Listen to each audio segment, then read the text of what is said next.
হাই বন্ধু বান্ধৱীসকল, আজি আমি বনাবলৈ ওলাইছোঁ বৰপিঠা। ঠায়ে ঠায়ে ইয়াক তেল পিঠা বুলিও কয়। আমি লৈছোঁ এয়া শুকুৱাই থোৱা পিঠাগুড়ি। আপোনালোকে কেঁচা পিঠাগুড়ি ব্যৱহাৰ কৰিব পাৰে।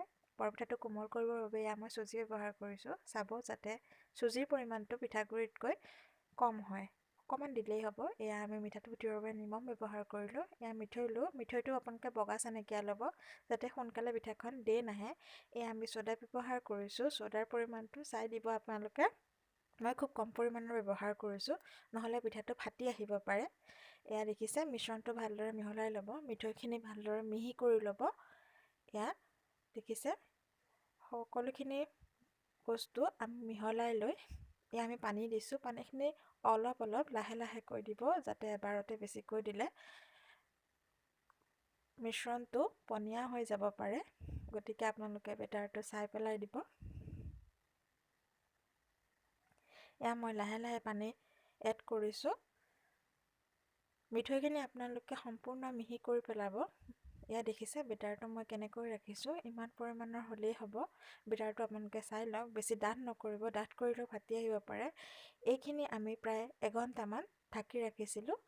আপোনালোকে ফ্ৰিজত ৰাখিও সময়ে সময়ে ইয়াক বনাই খাব পাৰে। এয়া আমি কেৰাহী এখন লৈছোঁ, এয়া গৰম কৰি লৈছোঁ। আপোনালোকে চিমত দিব গেছটো। এয়া তেলখিনি পকিবলৈ লৈছে আৰু আমাৰ পিঠা ভাজিবৰ হৈছে। এয়া দেখিছে, মিশ্ৰণটো আমি এনেদৰে লৈছোঁ, বেছি ডাঠো কৰা নাই। এয়া দেখিছে,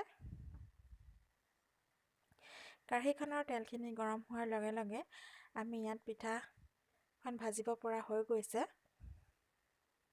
এয়া আমি এটা পিঠা দি দিছোঁ। দেখিছে, পিঠাখন লাহে লাহে ফুলি উঠিছে।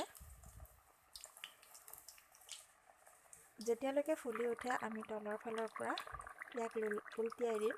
এয়া দেখিছে, ৰঙচুৱা হৈ আহিছে।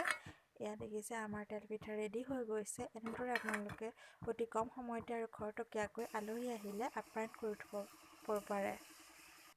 আমাৰ বৰপিঠাখিনি এয়া চাওক, ৰেডি হৈ গৈছে। বৰ কোমল হৈছে খাবলৈ আৰু সোৱাদ লগা হৈছে। এয়া দেখিছে, ভিডিঅ'টি যদি ভাল পালে লাইক কৰিব, শ্বেয়াৰ কৰিব আৰু চেনেলটি ছাবস্ক্ৰাইব কৰি দিব। Thank U.